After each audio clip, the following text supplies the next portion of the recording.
오늘 우리는 우리의 사랑하는 분들을 또 떠나보내고 또 새로 태어나는 영혼들도 있고 또 한 해가 갑니다. 2021년이 가고 2022년이 곧 오지요. 그래서 시간은 끊임없이 이제 흘러가고 있고 또 대자연도 변화되고 있고 또 그렇습니다. 오늘 우리는 어떤 사람이 되어야 할 것인가, 우리 어떤 사람이 되어야 할 것인가를 생각해 보면 우리가 닮고 싶은 사람들을 이렇게 규정을 해보면 참 좋아요. 우리가 닮고 싶은 사람을 선정을 해서 그 사람에 대해서 좀 연구를 한다든지 조사를 한다든지 또 책이 있으면 자서전을 읽는다든지 이런 걸 통해서 오늘 우리의 삶이 어떠해야 하며 어떤 사람이 될 수 있을까 하는 것을 우리는 지도받을 수 있다고 생각을 합니다. 이 사람이 이제 세상을 떠나면 장례식이 있죠. 한국 장례식은 그런 게 별로 없는데 미국 장례식에는 이 세상을 떠나서 하나님 앞에 간 분에 대한 추억들을 많이 나눕니다. 한국 장례식에는 그런 게 별로 없죠. 근데 이제 미국 장례식에는 많은 사람들이 나와서 고인이 된 분에 대한 여러 가지 추억들을 나누고 또 그분의 좋았던 또 감사했던 것을 서로 나누는 시간들이 많죠. 그래서 우리는 한 사람을 떠나보낼 때 그분의 일생을 둘러보고 그분을 추억하는 것이 필요할 것이라고 생각하고 오늘 저녁 우리가 좀 본받고 싶은 분을 성경에서 한번 찾아서 오늘 현실적으로 그분이 우리에게 주는 교훈을 좀 생각해보는 그런 시간이 되었으면 좋을 것 같습니다. 사무엘상 13장 13절에서 14절 사이에 보면 참 우리는 한 인물에 대해서 우리는 발견하게 되는데요. 사무엘상 13장 13절 14절입니다. 사무엘상 13장 13절 14절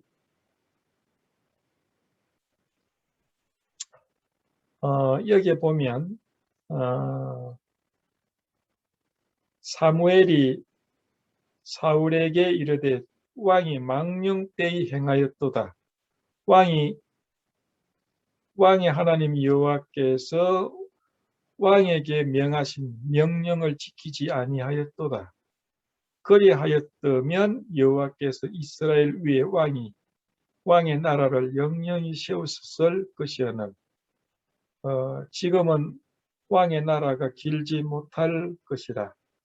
여호와께서 왕에게 명하신 바를 왕이 지키지 아니하였으므로 여호와께서 그 마음에 맞는 사람을 구하여 그 백성의 지도자를 삼으셨느니라 하고 여기에 여호와께서 그 마음에 맞는 사람을 구하여 여호와께서 그 마음에 맞는 사람 여러분이 이 사람이 누구겠습니까? 예, 여기서는 다윗을 말하지요. 하나님의 마음에 드는 사람, 하나님의 마음에 맞는 사람. 야, 이거 굉장한 거 아닙니까? 예. 아버지의 마음에 맞는 아들이 있을 수 있죠. 또 사장의 마음에 드는 사원이 있을 수가 있고, 또 선생의 마음에 드는 학생이 있을 수가 있고,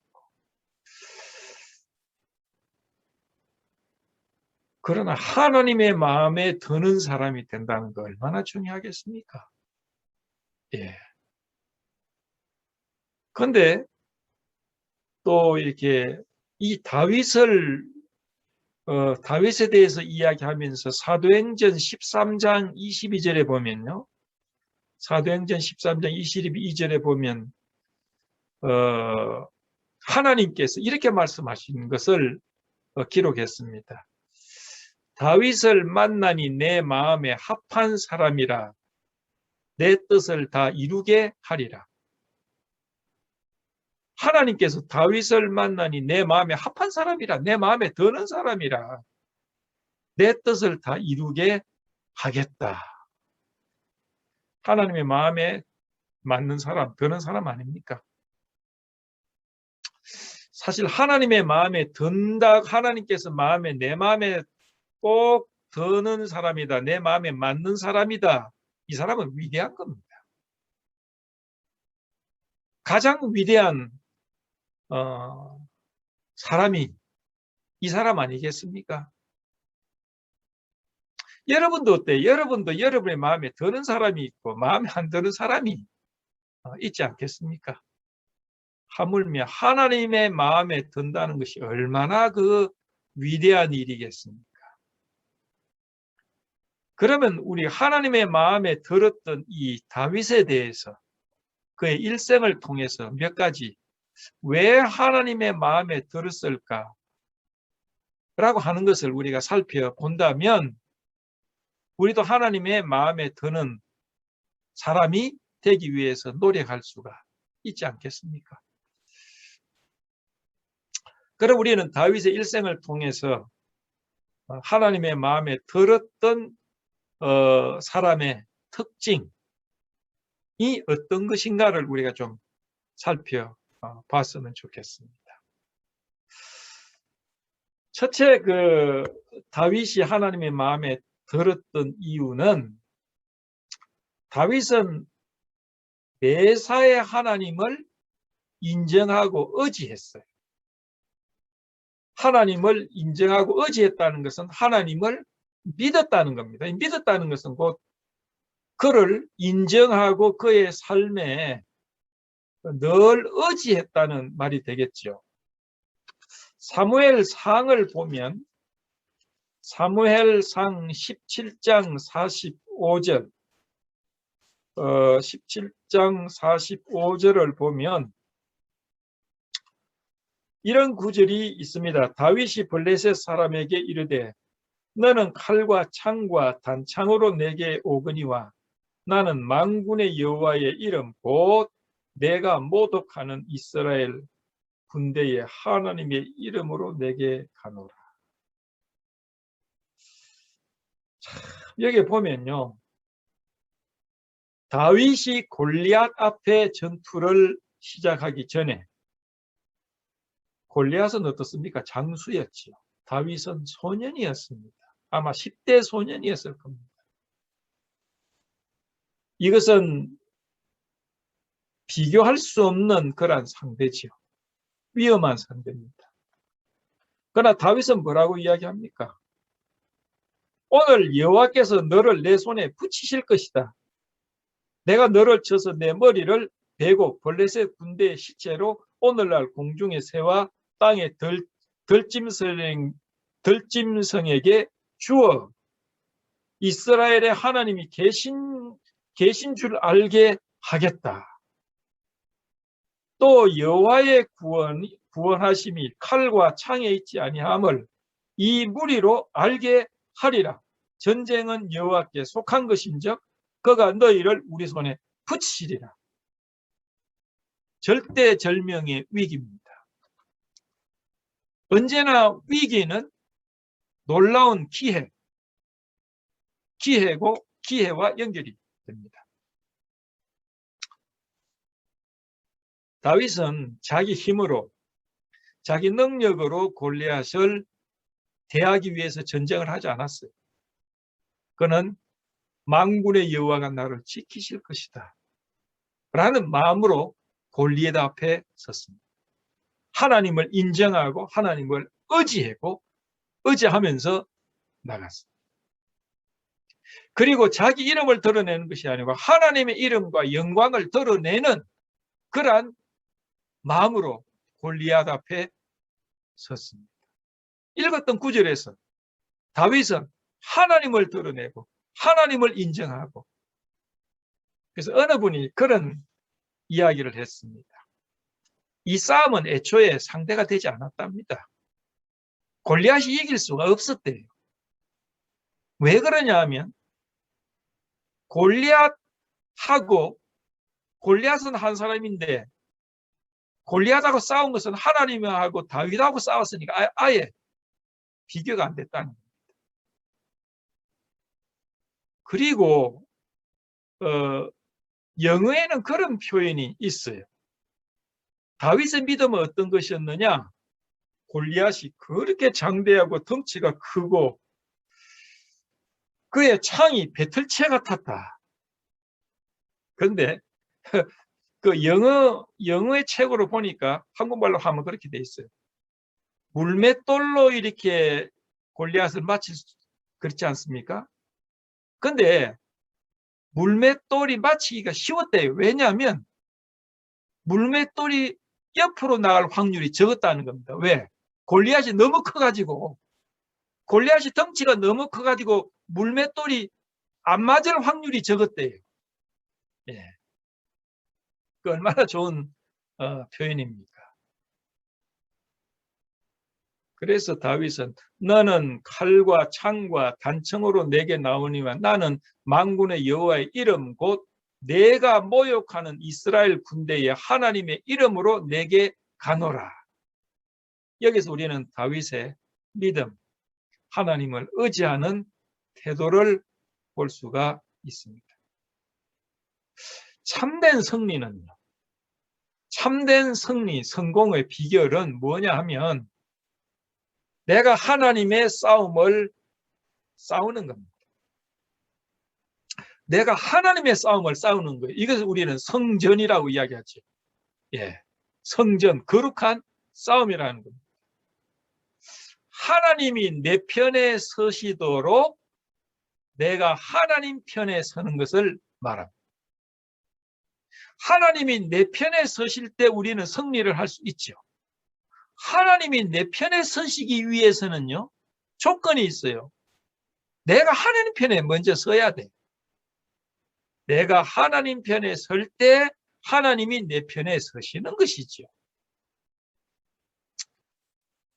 제가 이제 레이건 대통령이 대통령 되던 해인가요? 그때 제가 미국에 처음으로 이제 왔는데, 이 레이건 대통령이 이렇게 배우다 보니까 사람들이 아유 저 배우하던 사람이 대통령 하겠나 막 이렇게 그랬어요. 예. 그래서 미국 사람들이 글쎄 이때까지 대통령이 배우는 없었는데 저 양반이 대통령 제대로 하겠어? 인물은 헐칠한데 인물 가지고 정치하는 건 아니잖아. 근데 이제 배우니까 배우들이 레이건 대통령을 많이 밀었어요. 이제 그 중에 밥 호프라고, 아마 나이가 많은 분들 알 거예요. 밥 호프라고 유명한 코미디언이죠. 예. 이분은 한국 전쟁 때 위문 공연을 특히 많이 한 분이에요. 그래서 미국 사람들이 참 좋아합니다. 그래서 마릴린 몬로와 같이 와가지고 6.25 전쟁 때 위문 공연을 많이 했어요. 그리고 월남 전쟁이 벌어지면 또 월남 전쟁에 가서 이렇게 했어요. 그래서 이 밥 호프가 저희 집에서 얼마 안 떨어진데 팜스프링이라고 유명한 온천 지역에서 그 집을 짓고 살았어요. 그래서 그 팜스프링에 가면 그 비행장이 하나 있는데 그게 밥 호프 이렇게 에어포트 이렇게 비행장이에요. 그 밥 호프라는 거 참 미국 사람들이 사랑받는 코미디언인데 옛날에 돌아가셨죠. 근데 이분이 그런 이야기를 했어. 레이건을 자기가 볼 때 배우 생활을 좀 했는데 그 배우의 재능이 없는 사람이라는 거예요. 배우로서 성공할 사람이 아니고 연기도 별로라는 거야. 그래서 이 사람을 대통령으로 뽑아야 할 이유가 뭐냐? 이 사람 대통령 떨어뜨리면 재능도 없는데 배우할 거라고 다시 달라들 것이니 이 사람 제가 볼 때 이 배우로서는 이 자격이 없으니 대통령 시켜야 된다고. 대통령 안 시키면 다시 배우하려고 달라들 거니 큰일 난다고. 이제 그런 이야기를 했습니다. 그런데 이제 레이건 대통령이 의외로 참 좋은 대통령으로 이렇게 역사의 기록이 되고 있습니다. 레이건 대통령 때 서독과 통독이 이렇게 연합이 되고 훌륭한 대통령으로. 그런데 레이건 대통령이 참 좋은 이야기를 했어요. 그 참 일종의 명언이라고 생각이 드는데 레이건 대통령이 그런 이야기를 했습니다. 뭐라고 이야기했느냐 하면 우리 미국 사람들은 이때까지 하나님이 우리 편이라고 해왔다는 거예요. 하나님은 미국 편이다. 하나님은 미국 사람 편이다. 그렇게 해왔다는 거예요. 그런데 왜 우리 미국 사람들은 하나님 편에 안 서려고 하느냐? 그런 이야기했어요. 하나님은 우리 편이라고 이야기하면서 왜 우리는 하나님 편에 서려고 하지 않느냐? 얼마나 훌륭한 이야기예요. 예. 제가 생각해봐도 미국이 늘 그래왔어요. God bless America. 하나님은 미국을 축복하신다. 하나님은 미국 편이다. 그런데 미국이 지금 하나님 편에 섭니까? 아니에요. 미국이 하나님 편에 서고 있지 않다고 생각이 듭니다. 우리가 하나님 편에 서지 않는데 하나님 우리 편에 설 수 있겠어요? 우리는 하나님을 매사에 인정하고 그를 의지하고 그를 믿음으로 섬겨야 합니다. 이것이 하나님 편에 서는 것이고 하나님의 마음에 맞는 사람이 아니겠습니까? 하나님을 보지 못하나 삶에서 그를 인정하고 의식하고 살아가는 것, 이것이 믿음입니다. 이런 사람을 통해서 하나님은 자기 뜻을 이룹니다. 이렇기 때문에 하나님 의지하고 믿었기 때문에 하나님은 내 뜻을 그로 통해서 이루겠다 그랬어요. 다윗을 만나니 내 마음에 합한 사람이라 내 뜻을 다 이루게 하리라. 얼마나 놀라운 은혜입니까? 히브리서 11장에는 믿음의 영웅들이 나옵니다. 아벨과 에녹과 아브라함과 이삭과 요새, 라합, 기드온, 발락, 삼손, 입다, 다윗, 사무엘, 선지자들 다 이들이 믿음의 사람이었어요. 믿음의 사람이었으니까 하나님이 그들을 통해서 하나님의 능력을 베푸셨습니다. 하나님의 마음에 맞는 사람들 아니겠어요? 하나님에 맞는 사람의 첫째 조건은 하나님을 의지하고 인정하고 믿는 자입니다. 다윗은 그런 사람이었어요. 두 번째, 왜 다윗이 하나님에 맞는 사람이 됐을까? 그러냐, 대인관계에 있어서 원수를 원수로 갚지 않는 사람이었어요. 원수를 원수로 갚지 않은 사람이었어요. 사무엘상 24장 같은 데 보면 사울 왕이 다윗을 죽이려고 하지 않습니까? 사울은 알았어요. 하나님께서 나를 버리고 저 다윗으로 지도자를 삼으셨다. 그러니까 마음에 울분이 일어났죠. 시기가 일어났죠. 어떻게든지 다윗을 죽이려고 했습니다. 그건 뭡니까? 하나님의 뜻에 반기를 드는 거죠. 그래가지고 이제 다윗이 망명을 합니다. 국외로 가서 망명을 하는데 한 번은 다윗이 날씨가 덥고 피곤하고 해서 굴 속에서 숨어 있는데 사울 왕이 군사들을 거느리고 다윗을 잡으러 왔다가 그 굴 속에 들어온 거예요. 어떻게 된 겁니까? 도간에 든 쥐가 된 겁니다. 다윗이. 그래서 들어와서 굴이 서늘하니까 다윗 왕이 거기서 낮잠을 잔 거예요. 그러니까 그 굴 속에 안에 있던 다윗과 그 다윗의 신하들이 이때입니다. 이때입니다. 지금 사울 왕을 죽이십시오. 하나님이 사울을 당신에게 붙였습니다. 붙이겠다고 붙였습니다. 기회입니다. 그때 다윗은 뭐라고 이야기했습니까? 여호와의 기름 부음을 받은 내 주를, 내 주인을 치는 것은 여호와의 금하시는 것이니. 자, 어떻게 보면 참 좋은 기회 아닙니까? 그러나 죽일 수 있지만 죽이지 않았어요. 사울의 겉옷에 약간만 베었어요. 사울이 굴을 나갔을 때 아버지여 왜 나를 죽이려고 합니까? 내가 당신을 죽일 수 있었는데 내가 죽이지 않았습니다. 보십시오. 로마서 12장에 보면요. 로마서 11장까지는 그 복음에 대해서 또 하나님의 그 진리에 대해서 가르쳐 주죠.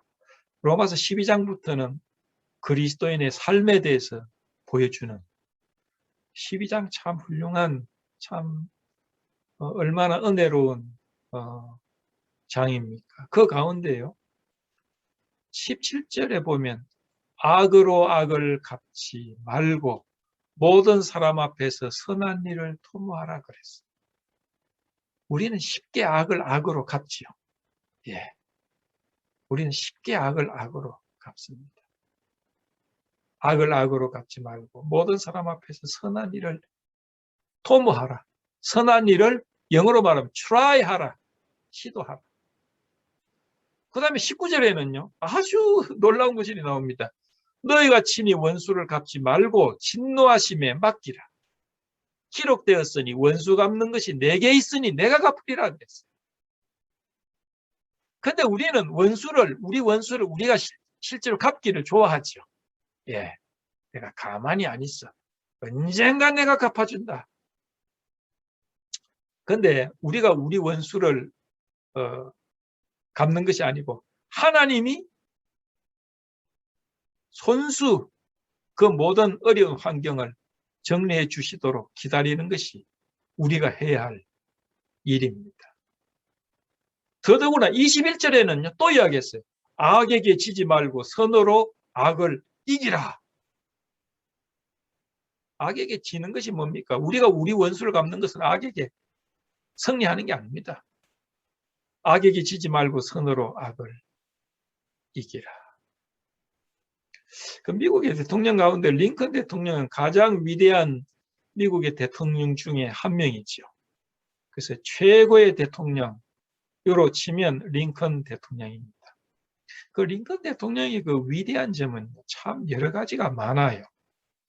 많은데 가장 위대한 점은 뭐냐면 자기를 그렇게 비판하고 헐뜯고 하던 사람을 장관으로 삼았어요. 예, 장관으로 삼았어요. 우리 같으면 꼴도 보기 싫은 그런 사람을 자기의 장관으로 삼았다는 거예요. 근데 이제 남북전쟁이 벌어지는데 이렇게 분명히 북군이 이길 수 있는데 남군한테 잘 안 돼요. 꽤 시간이 걸렸습니다. 사람들은 계속 죽어나가고. 그래서 이제 참 경력도 훌륭하고 학력도 좋은 이름이 누구는 맥클렐랜인가 그런 장군이 이제 총참모장이 됐는데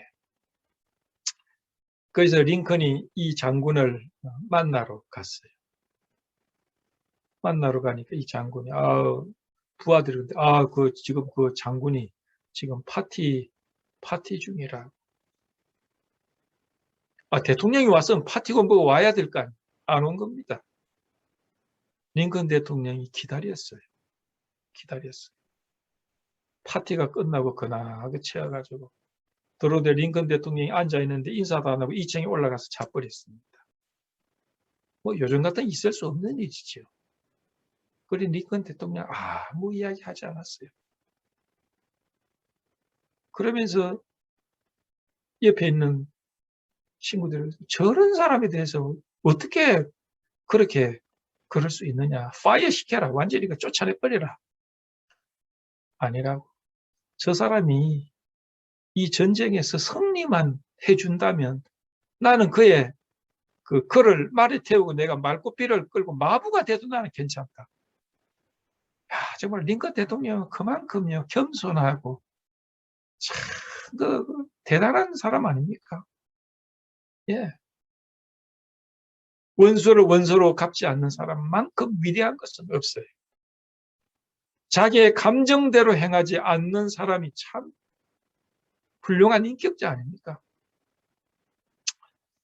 제가 올해 한 10년도 더 됐나요? 제가 그전에 있던 학교의 그 옛날 동창, 아주 옛날에 미국 와서 공부하신 분이 계시는데 그분이 그 한국의 그 군종감이었어요. 한국의 그 군대의 최고로 그 군종 목사 중에 최고의 대령이지요. 그분이 자기 모교의 교수가 왔다고 하니까 아유 한번 여수 순천에 꼭 오세요. 그랬더니 그분이 이제 여수 순천에 애양원을 저를 데리고 갔는데 애양원 하면 그 손양원 목사님 아닙니까? 근데 애양원에 가니까 그 반도 같이 생겼는데 섬인데 섬은 아니고 그쪽에 한센병 환자들을 거기서 모아서 그렇게 했더라고요. 아주 옛날부터 거기에 이제 나병 환자들 수용소였는데 그때도 가보니까 뭐 닭을 기르는 그 냄새가 지독하더라고요. 그때 이제 아주 그 환자들이 많이 교회가 있고 이러는데 거기서 이제 손양원 목사님이 6.25 정도 돼서 거기에 이제 목회를 하실 때인데 6.25 전에 그 공산주의자들이 와가지고 손양원 목사님 큰아들을 죽이고 또 작은 아들도 죽이고 죽창으로 막 찔러 죽였어요. 그러면 이제 둘째 아들도 이제 거의 비참하게 그렇게 죽었습니다. 나중에 손양원 목사님도 순교를 했죠. 근데 거기 보니까 손양원 목사님 기념관이 있어요. 동그랗게 생겨가지고 2층으로 됐는데 그 기념관 안에 그분의 유품들이 꽤 많이 있더라고요. 있는데 거기에서 참 제가 참 놀랍고 감사했어요. 그 사진들이 쭉 있는데 그 사진에 저희 아버지도 있고 우리 뭐 외할아버지 사진도 있고 외삼촌 사진도 있고 그래요. 거기 그 당시에 처음부터 다 알고 이렇게 지냈었는데 아이고 거기서 우리 가족들 그냥 사진도 이렇게 같이 있고 손양원 목사님 같이 찍은 사진도 있고 그러더라고요. 근데 제가 참 거기서 참 놀라웠던 것은 손양원 목사님이 그 감사 헌금을 드린 봉투가 아직도 있어요. 누렇게 이렇게 퇴색이 됐는데 그 감사 헌금 드린 봉투가 어떻게 거기에 아직도 남아 있는지 신기했습니다. 근데 거기에 그 봉투에 뭐라고 썼느냐 하면 하나도 아니고 둘이나 순교자를 허락하신 하나님 앞에 감사합니다. 그렇게 썼어요.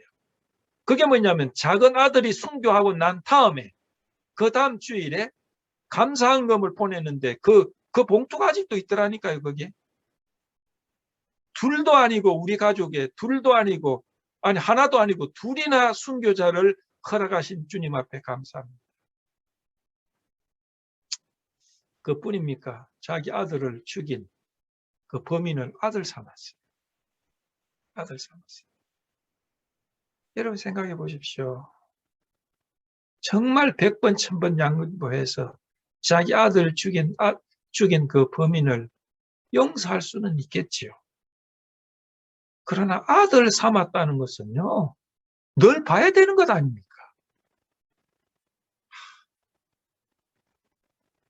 정말 원수를 원수로 갚지 않는 것, 사랑으로 극복할 수 있다는 것은 얼마나 위대해요. 그는 정말 하나님의 영 성령이 마음속에 성령께서 우리의 영혼을 지배하지 않으면요 할 수 없는 일이에요. 예. 다윗은 그랬습니다. 원수를 원수로 갚지 않는 사람이었어요. 세 번째, 다윗이 하나님 마음에 들었던 그 이유는 뭐니 해도 하나님 앞에서 어린아이처럼 즐거워하고 하나님 앞에서 그렇게 예배했어요. 단순하게. 예. 한 번은 이제 여호와의 궤가 그때 빼앗겼지 않습니까? 예. 여호와의 궤를, 법궤를 빼앗겼어. 그래가지고 엉뚱한 데가 있었어요. 그런데 이제 그 궤를 이제 성막을 이제 만들고 또 성전을 만들기 위해서 다시 모시고 올라오지 않습니까? 그런데 하나님의 법궤가 올라오는데 다윗이 얼마나 즐거워해서 여호와 앞에서 다윗이 힘을 다하여 춤을 추는데 베옷을 입었더라 그랬어요. 하나님 앞에 이렇게 예배하고 제사장들이 입는데 예배하기 위해서 베옷을 입었어요. 그런데 궤가 올라오는데 힘을 다해서 춤을 추어서 어린아이처럼. 그런데 이제 다윗의 딸 미갈이 이제 다윗의 아내였지 않습니까? 그 미갈이 창문으로 이렇게 쭉 보니까 자기 남편이 애들처럼 춤을 덩실덩실 추니까 에이 점잖지 못하게 저게 뭐야 저게 여기 이스라엘의 왕된 사람이 그 만인이 보는 앞에서 천박하게 저렇게 춤을 춰 그렇게 멸시했어. 다윗이 들어오니까 당신 왜 그러느냐고. 근데 다윗이 그랬어요. 여호와 앞에서 내가 춤을 추는데 여호와 앞에서 내가 즐거워하는데 화를 내면서 당신한테는 하나님께서 축복하지 않는 자식이 없다. 그건 뭐예요? 당신하고는 내가 더 이상 관계가 없다.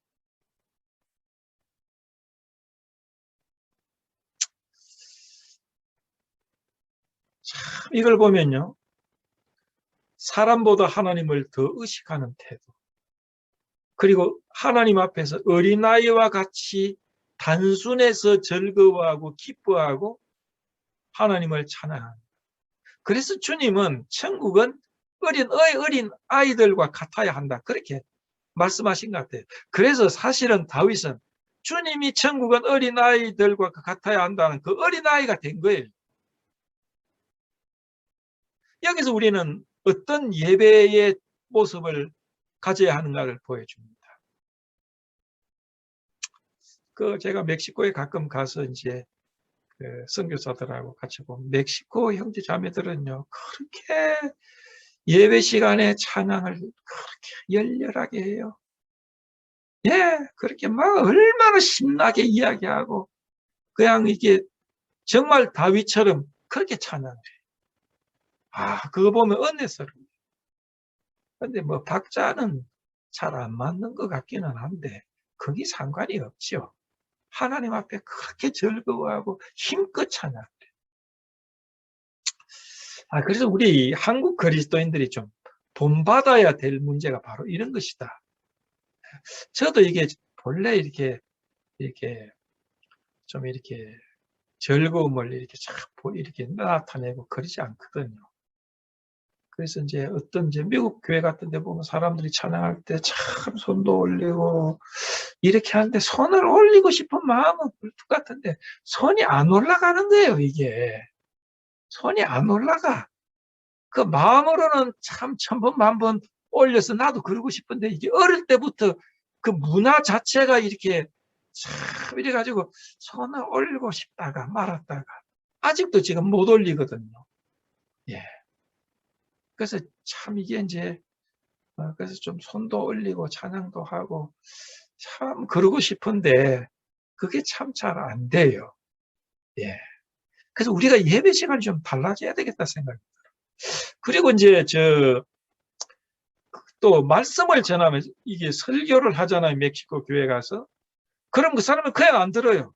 아멘. 예. 글로리아 디오스. 하나님을 찬양하자. 할렐루야! 시끄러워요. 말씀 전할 때 시끄러워. 사람들이 그렇게 반응이 좋아. 그게 옳은 거죠. 그게 옳은 거예요. 그리고 중국에 가도 이렇게 말씀을 전하면요. 중국 그리스도인들도 그렇게 반응이 좋아. 그리고 중국에서 기도하잖아요. 그러면 한마디 끝나면 아멘. 한마디 끝나면 아멘. 중국 그리스도인들이 그렇게 해요. 근데 한국 그리스도인들은 기도하면 조용히 있어가지고 끝날 때도 그냥 들리랑 말랑 아멘. 그래서 우리가요, 좀 이게 우리 마음속에 정말 힘껏 주님을 찬양하고 아멘도 좀 크게 하고 좀 그랬으면 좋겠어요. 예.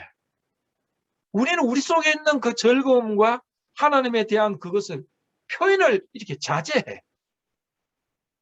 그러나 다윗은 하나님 앞에 어린아이처럼 즐겁게 자기 자신을 온몸을 흔들어 주님을 찬양했어요. 목소리뿐만 아니고 온 모션을 다해가지고 하나님 앞에서 즐거워하고 긍정적인 태도를 가졌던 사람입니다. 하나님, 다윗 마음에 든다. 저는 그랬을 것 같아요. 그 다음에 네 번째는요.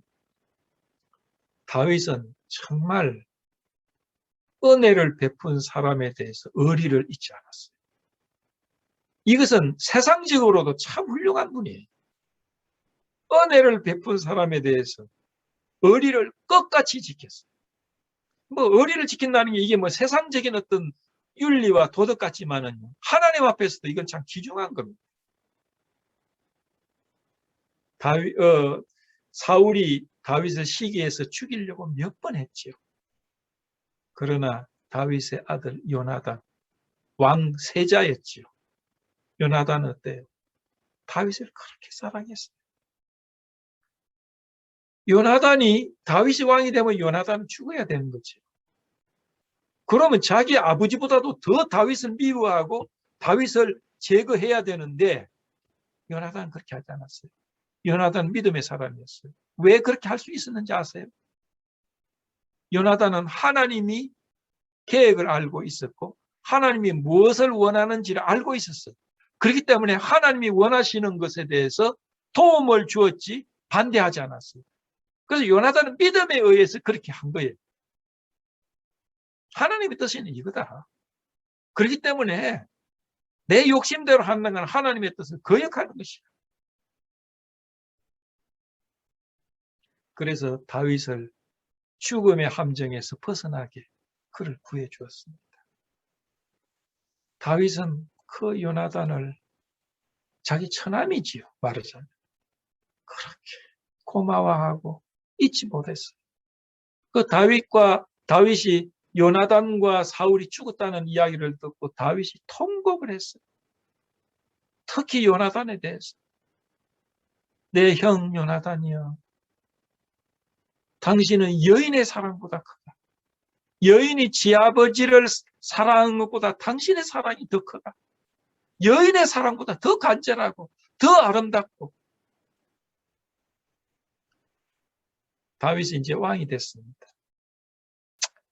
왕이 됐는데 사울이 앉던 왕자에 앉았을 때 다윗은 참을 수가 없었어요.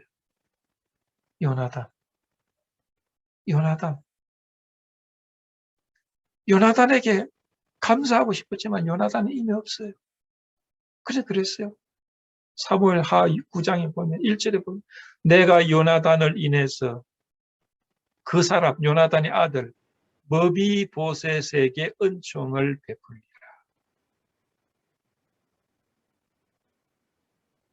3절에 보면 내가 요나단의 아들 머비보셋에게 하나님의 은총을 베풀리라 그랬어요. 하나님의 은총, 헤세드, 하나님의 은총을 베풀리라. 하나님이 우리를 사랑하는 것처럼 그런 차원의 사랑을 하겠다는 겁니다. 이건 무조건적인 사랑입니다. 조건 없는 사랑입니다. 하나님이 우리를 사랑하시듯이 나도 머비보셋에게 조건 없이 무조건적으로 사랑하겠다. 그것은 자기를 위해서 정말 자기 아버지를 배반하는 것처럼 자기를 살려주었던 요나단에 대한 의리였어요. 그리고 머비보셋을 찾았는데 머비보셋이요, 두 다리가 다 저려 불구자였어요. 예, 불구자였어요. 그런데 머비보셋이 이제 다윗 왕 앞에 왔어요. 내가 너의 할아버지, 너의 아버지의 전 재산을 내게 다 주겠다. 사울의 밭을 다 내게 주겠다. 그리고 너는 항상 내 상에서 먹어야 돼. 왕자들처럼 내 상에서 먹어야 돼. 사실 머비보셋은요, 다윗의 상에서 먹을 자격이 없지요. 예, 대적의 원수의 핏줄 아닙니까? 그리고 다리가 다 저렸어요. 볼품 없었어요. 그러나 그에게 모든 유산을 다 주고, 그리고 사울 왕의 종을 불러서 머비보셋을 섬기라 그랬습니다. 사실 머비보셋이 좀 다윗 마음에 서운한 점도 없는 건 아니었어요. 그러나 다윗은 일절 그에게 사랑을 회수하지 않았습니다. 참 요즘에 보면요, 참 요즘에 세상을 보십시오. 얼마나 참 악합니까?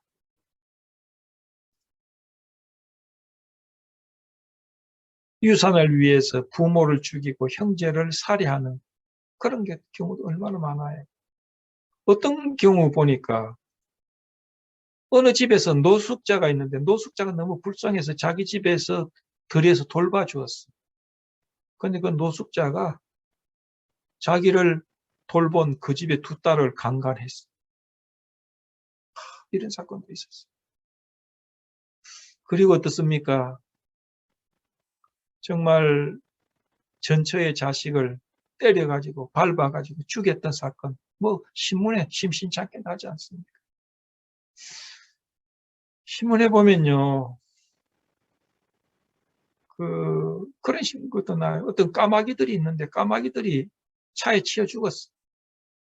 근데 주변에 있는 까마귀들이 다 와가지고 죽은 그 까마귀 주변에서 막 깨악깨악 울면서, 그래서 그 학자들이 그러더라. 저거는 장례식이라.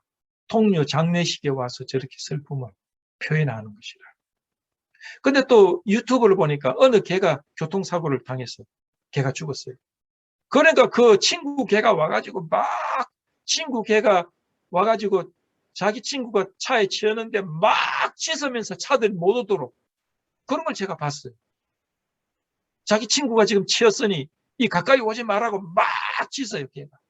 참 슬픈 장면이죠. 그리고 어떤 사람이 네덜란드 사람이니까 사자를 어릴 때 길렀어. 그 사자가 너무 커지니까 도저히 기를 수가 없었어요. 그래서 이 사자를 그래서 이제 저 아프리카에 그 사파리 하는 거기에 보호소로 보냈습니다. 그래서 이제 이 친구 두 명이 아유 우리가 기르던 사자 보러 가자. 그리고 이제 몇 년이 지나고 난 다음에 그 사자를 이제 보러 갔는데 이제 사자가 이렇게 방목이 돼 있는데 그 두 친구가 가서 이제 그 지키는 사람이 좀 있으면 저 사자가 당신들의 기르던 사자가 곧 지나갈 거라고 요대 지금 산다고. 두 친구가 이렇게 서 있으니까 그 사자가 이런 많은 사자가 커가지고 나타났어. 그리고 그 친구들이 그 사자 보고 이렇게 있으니까 그 사자가 자기를 길러준 두 사람 왔던 걸 보고 막 와가지고 막 안기는데 그 네덜란드 사람보다 더 커 사자가.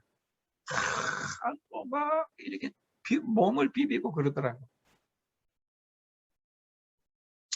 이런 이야기는 우리가 많죠. 여러분 보십시오.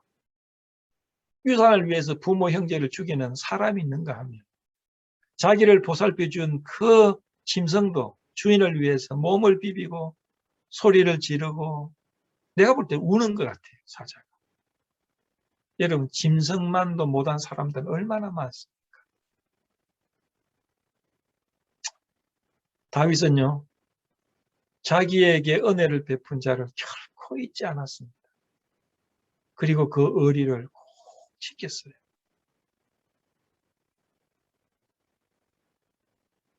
다섯 번째, 다윗은 자기 잘못에 대해서 참되게 회개했어요.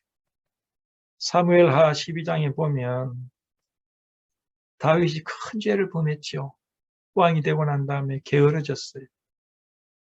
그리고 밧세바의 아내를 데리고 와서 강간하지 않았습니까? 야, 참 얼마나 어떻게 이렇게 죄를 지을 수 있을까요? 그런데 사울 왕의 범죄와 다윗 왕의 범죄를 하면요, 다윗 왕의 범죄가 훨씬 악해. 사울 왕은 어떻게 해서 하나님 앞에 버림을 당했느냐 하면 불순종했다고. 불순종한 것이 두 가지예요. 전쟁에 지금 굉장히 두려움이 있었는데, 그래서 사무엘 보고 좀 와서 좀 하나님 앞에 기도해 달라고 하니까 사무엘이 가겠다고. 그런데 군사들은 흩어지지요. 이거 위급한 상황에서 사무엘이 기다리라고 했는데 사울이 뭐예요? 자기가 제사를 드려버렸어요. 사무엘이 와가지고 내가 기다리라고 했는데 왜 당신이 해야 될 일을 안 하고 엉뚱한 짓을 했느냐. 책망을 했죠. 두 번째는 뭡니까? 하나님이 아말렉 사람들을 다 멸절하라. 짐승까지 멸절하라 그랬어요. 근데 사울이 어떻게 했습니까? 사람들은 다 죽였는데 짐승들을 죽이기가 너무 아까워. 왜? 짐승들이 너무 좋아. 그래서 살렸어요. 그래서 사무엘이 왔는데 여기 짐승 소리가 나는데 이건 무슨 소리요? 아, 이거는요. 당신이 다 죽이라고 했지만은 이 짐승들은 하나님 앞에 제사하기 위해서 남겼습니다. 핑계를 그렇게 댔어요. 그때 사무엘이 순종하는 것이 제사보다 낫다 그랬어요. 순종이 제사보다 낫다. 이게 유명한 원리입니다. 하나님 앞에 제사하는 것보다 순종이 더 낫다는 거죠. 이것 때문에 어떻게 됩니까? 사울은 왕에게 패해졌어요. 근데 다윗은 어때요? 그 정도도 아니야. 남의 아내를 데리고 와서 강간을 했어요. 그리고 이걸 감추기 위해서 그 남편을 전쟁에서 불러와 가지고 잔인하게 전쟁터에 보내서 죽게 만들었어요. 강간뿐만 아니고 살인까지 했어. 그러면 사울 왕보다도 훨씬 더 악하고 교활하고 더러운 죄를 진 겁니다. 그런데도 하나님은 다윗을 버리지 않고 그에게 내 마음에 든다. 그렇게까지 이야기했단 말이에요. 왜 그랬을까요?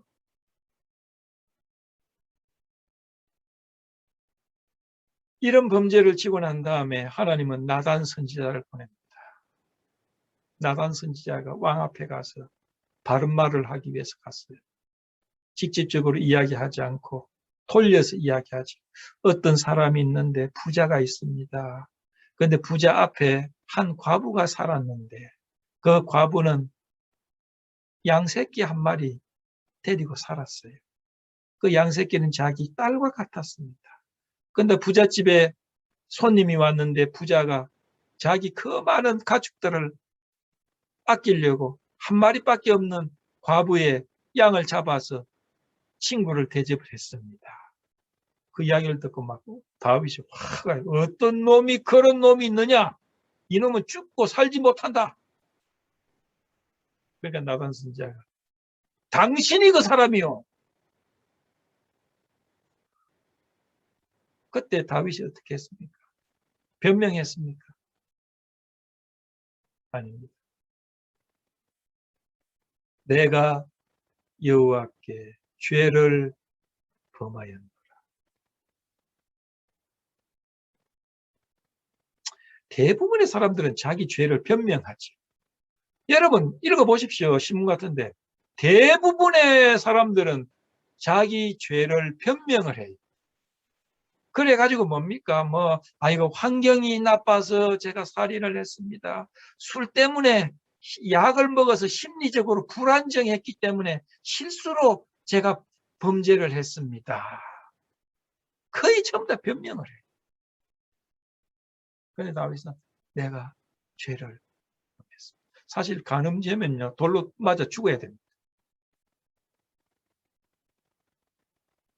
내가 여호와께 죄를 범하였노라 하니까 나단 선지자도 바로 이야기했어요. 여호와께서도 당신의 죄를 사하셨나이다. 제가 죄송한 이야기인데요. 성경에 다 통이가 되는데 2구절만큼 통이가 안 돼요. 제가 감히 하나님 앞에 감히 이런 말을 해요. 딱 하나님 마음에 안 들 때가 있어. 바로 2구절이. 2구절을 읽을 때마다 내 마음속에 참 불편함이 있어. 하나님 앞에 불편함이 있어. 2구절을 읽을 때요, 내 마음속에 다윗에 대해서 분노, 이 나쁜 놈, 그렇게 말이야 훌륭한 사람인 줄 알았더니 이럴 수가 있어. 야, 그럴 수가 있어. 그런데 잘못했습니다 하니까 하나님이 아이고 됐다, 나도 너를 용서한다. 하나님 마음에 안 들어요. 너무 빨리 용서해. 내 마음속에는 분노가 있는데 하나님은 바로 용서하셔. 저 같으면 용서를 해주더라도 한참 막 이렇게 책망도 하고 막 이렇게 협박도 하고 질질 끌다가 겨우 나중에 그냥 용서하면 참 좋겠는데 너무 빨리 용서해. 하나님 마음에 안 들어요. 여기서 제가 성경에서 유일하게 여기서 하나님 마음에 안 드는 거지. 바로 이거지. 그런데 다윗은 그랬어요. 내가 하나님 앞에 빠지지 사람 앞에 빠지지. 다윗은 엄청나게 똑똑한 사람. 그래서 하나님이 징벌을 내릴 때 사람들을 통해서 징벌을 내리는 것보다도 하나님 앞에 직접 맞는 것을 선택을 했어. 그게 3일 동안의 온역을 당한. 왜? 다윗은 알았어요. 인간은 하나님보다도 은혜가 적어. 그래서 하나님 앞에 직접 맞는 것이 최고야. 인간에게 맞는다든지 인간에게 징계를 받는 것은 안 돼. 인간은 하나님보다도 은혜가 적어. 얼마나 똑똑해요, 다윗이.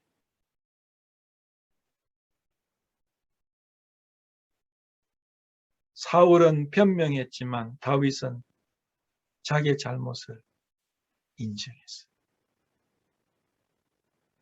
변명하지 않고 내가 잘못했습니다. 그리고 눈물로 우리가 오늘 시편 51편을 들었지 않습니까? 내 속에 정한 마음을 창조하시고 정직한 영을 새롭게 하고. 물론 다윗의 죄에 대해서 하나님이 용서해 주셨지만 용서하라는 건 다윗이 죽는 것을 용서해 주신 거예요. 그러나 그의 생애에 그 죄에 대한 그 결과들 쓰디쓴 열매는 거두어 드려야 했어. 여기서 용서라는 것은 그런 것까지 없애주는 게 아니에요. 죽음에서 구해주는 거예요. 다윗의 죄는요, 살인이고 간음입니다. 그건 완전히 돌에 맞아 죽어야 되는 거예요. 그걸 죄해 주셨다. 범죄 시의 최선의 방법은 솔직히 고백하는 거예요. 제가 참 그 그리스도 안에 있는 훌륭한 참 사역자들 중에 윤리적인 죄를 범한 것 알고 있지요. 한 사람은 제 앞에 자기 자신을 변명했어요. 제 앞에서. 근데 제 마음속에 그분은 선배시인데 마음속에 참 마음에 그랬어요. 아닌데. 자기 잘못에 대해서 참되게 회개하는 사람. 마지막으로 하나님의 일에 마음이 있었어요. 다윗은. 사무엘하 7장을 보면요. 다윗은 나는 백양목궁에 거하는데 여호와께서는 텐트에 거하시는 거구나. 나는 이렇게 의리의리한 백양목궁에 사는데 하나님께서는 초라한 텐트에 계시고 나는 있을 수가 없다. 내가 하나님을 위해서 전을 건축해야 되겠다. 정말 전을 건축하려고 하니까 하나님이 못하겠어요. 너는 피를 많이 흘렸으니까 너는 성전을 건축하지 못한다. 내 아들이 건축할 것이다. 솔로몬이 건축할 거야. 다윗은 자기가 죽기 전에 자기 아들이 성전을 건축할 수 있도록 모든 재료를 다 준비하고 죽었어. 모든 재료를 다 준비하고 죽었어. 다윗은 하나님의 사랑에 감격했습니다. 그래서 그 하나님을 위해서 무언가 하지 않으면 견딜 수가 없었어요. 그런 마음이 있었어요. 우리가요, 하나님 앞에 의무감으로 하는 게 아니고 하나님의 사랑에 감격해서 내가 하나님을 위해서 뭔가 하지 않으면 안 된다. 이런 마음이 있을 때 주님을 섬겨야 돼. 이것이 올바른 거예요. 고린도후서 5장 14절에는 그랬어요. 그리스도의 사랑이 우리를 강권한다 그랬어요. 주님의 사랑이 우리 속에 주님을 위해서 뭔가 하지 않으면 견딜 수 없도록 강하게 권하는 것이에요. 이것이 우리의 섬기는 동기가 되어야 하고 방법이 되어야 해요. 우리는 하나님의 사랑과 은혜를 먼저 발견하고 누려야 해요. 그럴 때 그 하나님을 사랑하여 섬기게 됩니다. 여러분, 주님의 일을 하기 전에 주님의 사랑을 먼저 누려야 돼요. 주님의 사랑을 누릴 때 우리 주님을 위해서 우리가 헌신하지 않을 수 없게 되는 겁니다. 벼룩도 낯짝이 있지. 오늘 우리는 이 다윗의 생애를 통해서 오늘 우리는 어떤 사람이 되어야 하며 어떻게 살아야 할 것인가에 대한 지혜를 얻습니다. 다윗은 하나님의 마음에 드는 사람이 있는데 왜? 하나님을 매사에 인정하고 의지하는 사람이었어요. 두 번째, 그는 원수를 원수로 갚지 않는 사람이었어요. 세 번째, 하나님 앞에서 즐거워하며 긍정적인 태도, 하나님을 온 마음으로 찬양하고 경배하는 사람이었어요. 네 번째, 은혜를 베푼 사람에 대해서 의리를 잊지 않고 꼭 그 사람에 대한 은혜를 갚으려고 했던 의리 있는 사람이었어요. 다섯 번째, 자기 잘못에 대해서 진정으로 그리고 참되게 솔직하게 고백하고 용서를 구하는 사람이었어요. 마지막으로 하나님의 일에 마음이 있는 사람이었어요.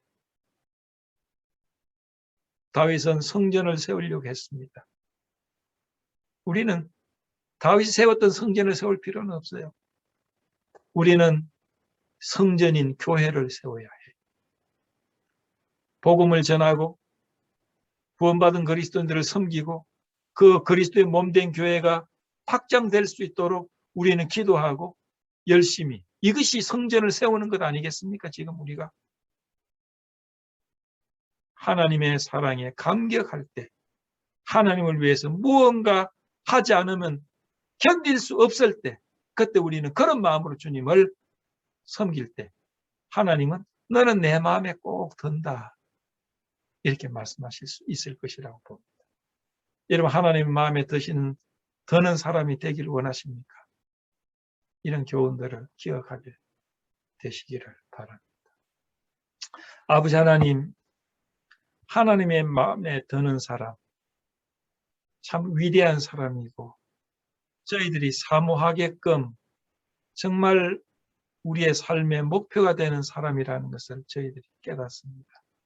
오늘도 다윗이 어떻게 하나님 마음에 드는 사람이 되는지를 살펴보았습니다. 저희들도 그러한 사람, 하나님의 마음에 드는 사람이 될 수 있도록 우리를 인도해 주옵소서. 우리 주 예수 그리스도 이름으로 기도하옵나이다. 아멘.